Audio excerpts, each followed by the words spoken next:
The 24th of November, 1971. In America, a Northwest Orient Airlines flight took off from Portland. This is a small, 30-minute flight to Seattle City nearby.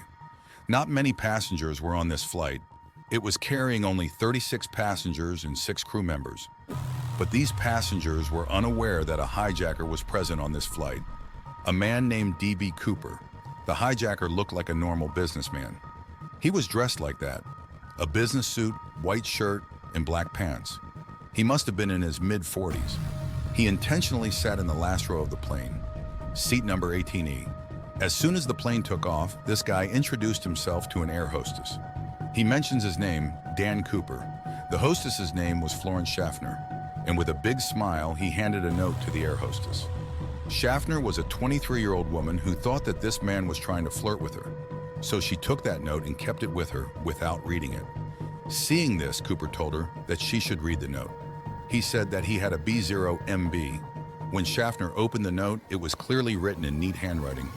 "Miss, I have a B0MB in my briefcase, and I want you to sit by me." Schaffner quietly sat next to Cooper, but she still couldn't believe that he actually had a bomb. So Cooper opened his suitcase to show it to her. Some red cylinders, wires, and a big cylindrical battery were in the suitcase. There was no doubt that it was a B0MB.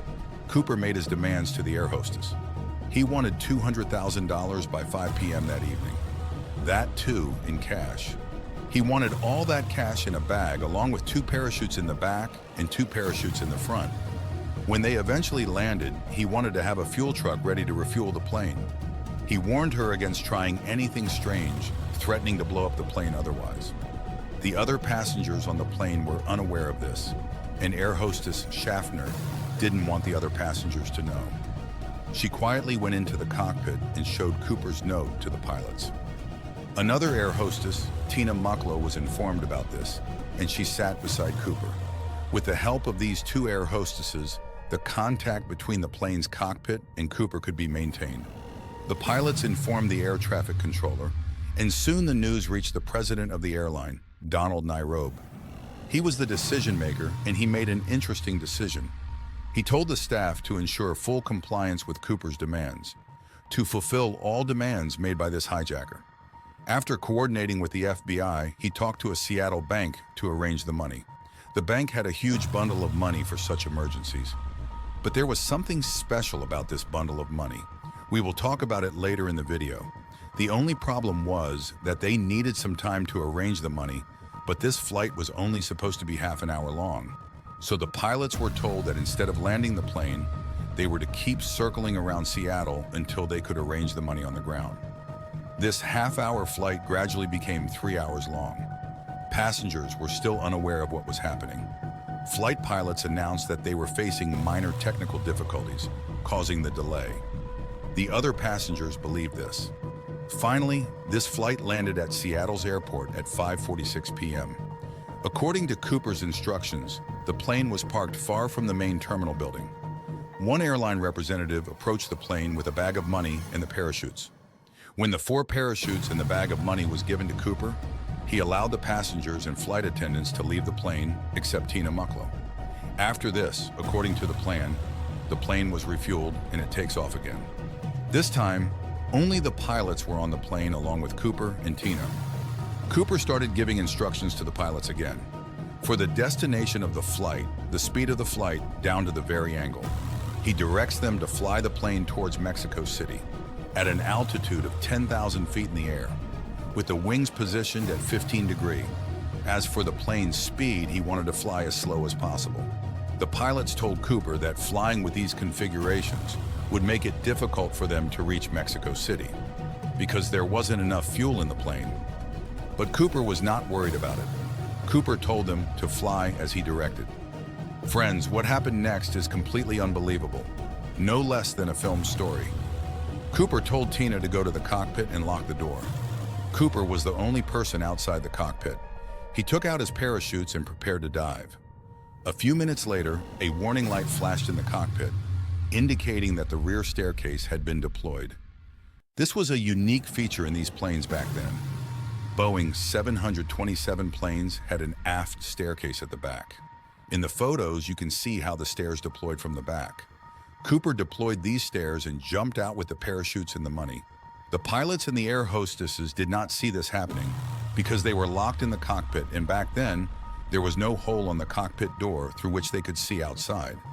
But at 8:13 p.m., pilots noticed that the back part of the plane suddenly tilted upwards, and the pilots had to recalibrate and relevel the plane.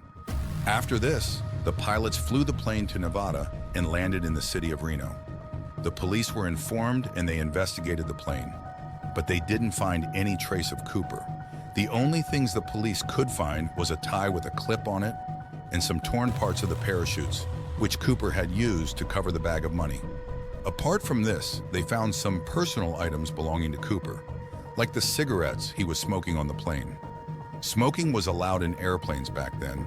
Investigators investigated everything thoroughly, and they found 66 unidentified fingerprints. Fingerprints belonging to neither the crew members nor to the other passengers. But the suitcase that had the B0MB, the bag of money, and the parachutes were all missing, like Cooper. From that day, the FBI started its investigation to find Cooper, but no trace of Cooper was found. This investigation went on for 45 years. It was officially closed in 2016, but the answers to many questions are still unanswered. This is the only hijack in history that no one has been able to solve. One of the greatest mysteries for the FBI. Who was Cooper? What happened to him? Was the money ever recovered by the police? There are too many questions. Let's try to unravel this mystery. Two things are very interesting about this incident. First, during this hijack, no other passenger knew that their plane was hijacked. Neither was anyone killed, nor was anyone injured in this hijack. Many people claim this was due to Tina Mucklow. They call her the hero of this hijack because she was the one to ensure that Cooper remained calm throughout the flight, his demands were met, and no panic situation could be created which could cause a ruckus or get someone injured. The co-pilot of the plane, Ratatsek, later said, "She was so calm and cool and collected, I could not think of anyone that would have been better to have sitting next to someone who would do a criminal act like this." The second interesting thing was that the name D.B. Cooper. As I told you in the beginning, that guy's name was actually Dan Cooper. But today, most people call this the mystery of D.B. Cooper. How did Dan become D.B.? This is because of a mistake by a news reporter. Back then, there was a reporter named James Long who was late for meeting his deadline. So in a hurry, while talking to his police source, he misheard the name. The police said that the hijacker's name was Dan Cooper, but this reporter heard D.B. Cooper and used this name for his news report. This report was picked up by other journalists while talking about this news in their newspapers and channels, started using the name D.B. Cooper. D.B. Cooper. This is how the name of the hijacker changed. FBI's initial investigations showed that when Cooper jumped out of the plane, Cooper had strapped the cash around him. The cash weighed around 10 kilos. Cooper used 2 parachutes to jump, one strapped in front and one behind. The police had an idea of the area in which Cooper jumped. He jumped in the southwest area of Washington state. There were pine forests, lakes, and canyons in the area. Bears lived there, so in the beginning, the investigators said that there was no chance of Cooper surviving, jumping from a height of 10,000 feet and in pitch darkness. It was completely dark at 8 in the night. Second, the clothes that Cooper was wearing were not at all suitable for jumping. Jumping in pants and shirt when it was raining outside, with heavy black clouds in the sky at the height of 5,000 feet. It means that Cooper could not see anything while falling. On top of that, the wind speed was important too. It was estimated that when Cooper jumped, he had to be traveling at the speed of 320 kilometers per hour. The United States Parachute Association believed that there was another problem on top of all this, the cold water. In November, the temperature in this American region is very low. If Cooper had fallen into a lake, it would have been almost impossible to escape from there. In such cold water, hypothermia would have set in within a few minutes. And on top of that, the weight strapped on Cooper would have made it more difficult to swim. But despite all these, some such reasons surfaced later, which force us to think that perhaps Cooper survived this jump. The reason for this was that after Cooper's incident, there were many similar incidents. When Cooper's hijacking made news all across the country, more hijackers thought of using the same tactics, At least 5 people did the same copycat hijackings, and all these 5 people survived after jumping off the plane. One of them was Martin McNally, who hijacked a plane on the 24th of June, 1972. He used the exact same modus operandi. He demanded a sum of $500,000. When the plane took off, they used a parachute to jump off like Cooper. In McNally's case, the speed of the plane was around 400 to 500 kilometers per hour when he jumped. This was twice the speed of Cooper's dive. But still, McNally survived his jump using only a reserve parachute. Another similar hijack was done in January 1972 by Richard LaPointe. He wore similar clothes in January, jumped and landed safely in the snow. It's irrelevant that these 2 hijackers were later caught by the police. That's how we know their stories. But the FBI thought that if these people could jump in conditions that were worse than when Cooper jumped, and they managed to survive, then it was possible that D.B. Cooper survived that night. Especially if you consider that when Tina Mucklow gave the parachutes to Cooper, there were instructions on how to use them. But Cooper told Tina that she didn't need to read the instructions. He knew how to use them. So now, since the FBI started assuming that Cooper could be alive, their next task was to search the place where he had jumped.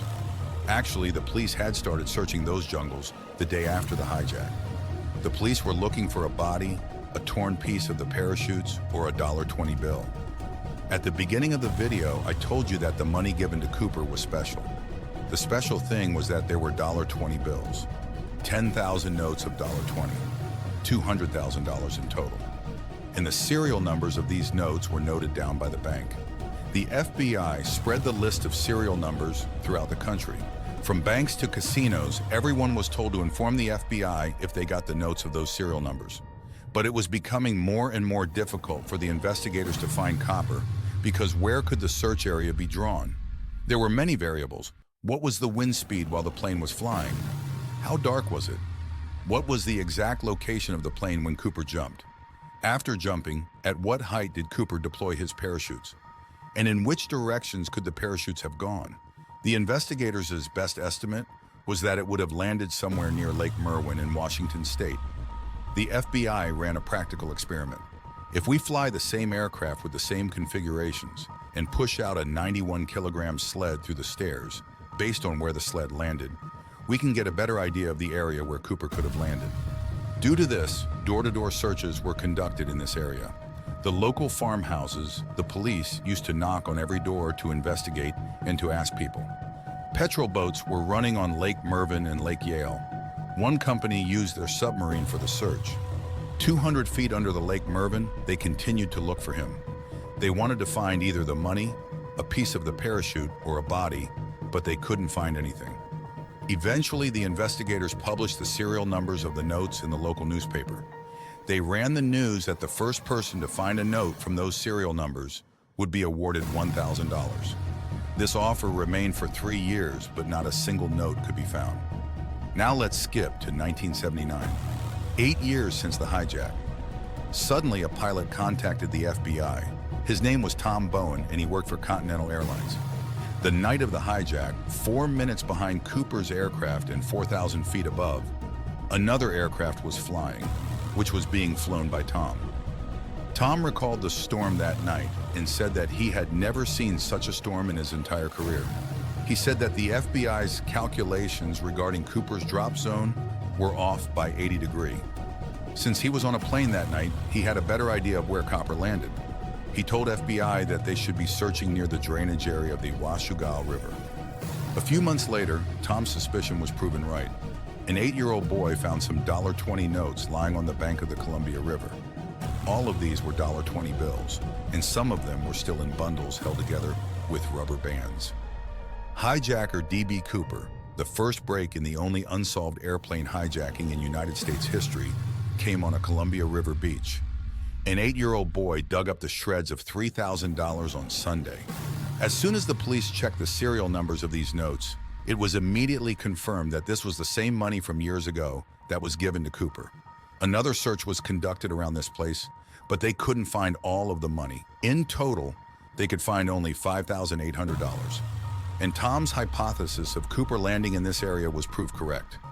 Tom had said that Cooper must have landed somewhere near the Washougal River. and the money found was downstream of the same river. After this, the FBI searched the area in the hope of finding a body or some pieces of the parachute, but they couldn't find anything. FBI agent Richard Tosaw believed that Cooper must have drowned in the cold water of the river that night. An interesting fact here was that the 8-year-old boy who found these notes was given some portions of these notes as a reward.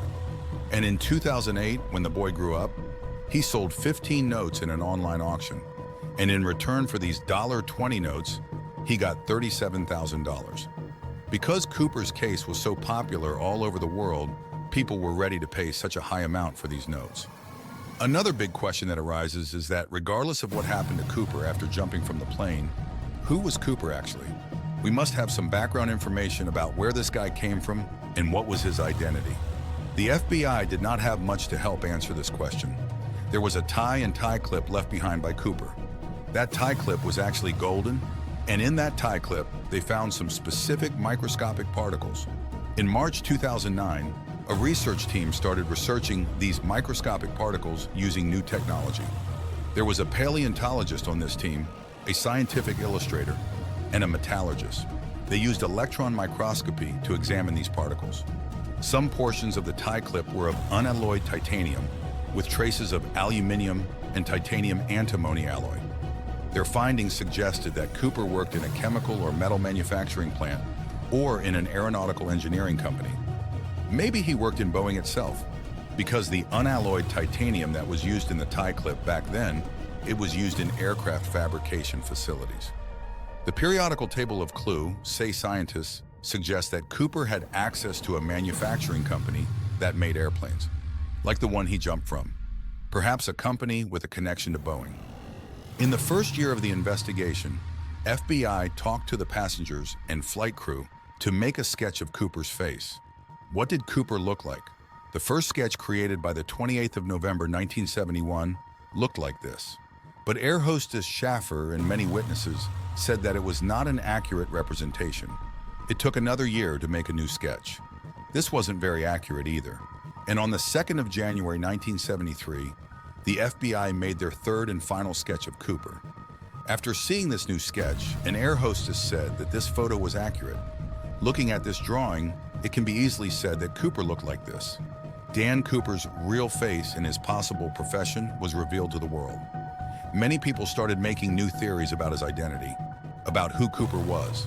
Larry Carr, who had led the investigative team from 2006 to 2009, believed that Cooper was an aircraft cargo loader in the Air Force, because cargo loaders were given basic jump training, how to wear parachutes, how to deploy parachutes, and even on the working of the plane, how to deploy the stairs in the plane. They know all this. Based on these descriptions, the FBI released a list of more than 800 suspects. 800 people, any of them could be D.B. Cooper, but 20 of them were seriously considered. 3 of them have interesting stories. One of them was Richard McCoy, an Army veteran of the Vietnam War.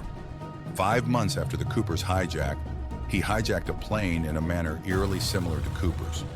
A Boeing 727 plane, he demanded 4 parachutes and $500,000. The young man wanted $500,000 and requested 4 parachutes. After taking the money, he deployed the rear stairs and jumped. But the only difference was that just 2 days after the hijack, the FBI found him and arrested him. He was sentenced to 45 years in jail, and the FBI thought that he was Cooper, and that this was his second attempt at hijacking.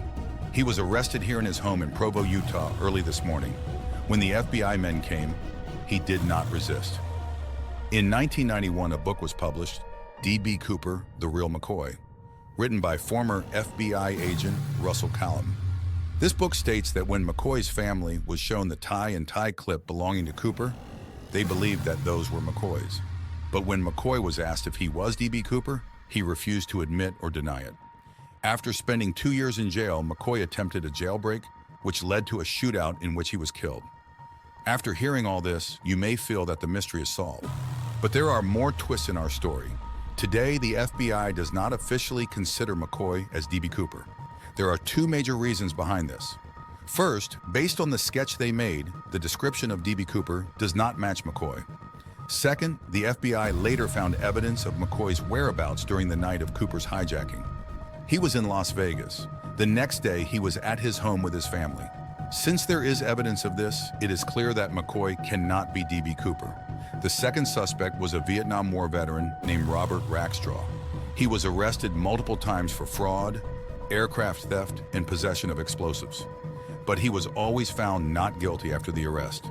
TV producer Thomas Colbert wrote a book in 2016, The Last Master Outlaw, to prove that Rackstraw was D.B. Cooper. He made a documentary on History Channel, D.B. Cooper, Case Closed, where he said the same thing. Colbert worked with a team of 40 people, including many former FBI agents. All of them believed that Rackstraw was the real D.B. Cooper. What is the evidence for this? When FBI began the investigation in the 1970s, Rackstraw was high on the list of initial suspects. In those days, Rackstraw used to give joke comments to the media on the possibility that he was the hijacker. However, many years later, he denied these claims. His face matched the sketches, but the FBI let him go after 1979 and removed him from the suspect list because they couldn't get substantial evidence. TV producer Colbert believed that the FBI should have kept investigating this guy. With more FBI investigation, they could have uncovered the evidence. While on the 11th of July 2016, Colbert launched his new book on D.B. Cooper. The next day, on the 12th of July 2016, the FBI closed the case. In 2016, Rackstraw was 73 years old, and because of the allegations against him in this book, he lost his job. Later in 2019, he passed away due to natural causes. So friends, we are back at the same point. Even today, this mystery of D.B. Cooper is an unsolved mystery. No one knows who was D.B. Cooper, where did he come from, and where did he go? Now that you know about this mystery, what do you think? That night when D.B. Cooper jumped off the plane, could Cooper survive that jump or not? Write in the comments below. It is quite surprising that after Cooper's hijacking, there were many similar hijackings. But in all those hijackings, the hijackers who used parachutes to jump off the plane, first of all, he always survived. And second, he was always caught by the police or FBI. But what about Cooper?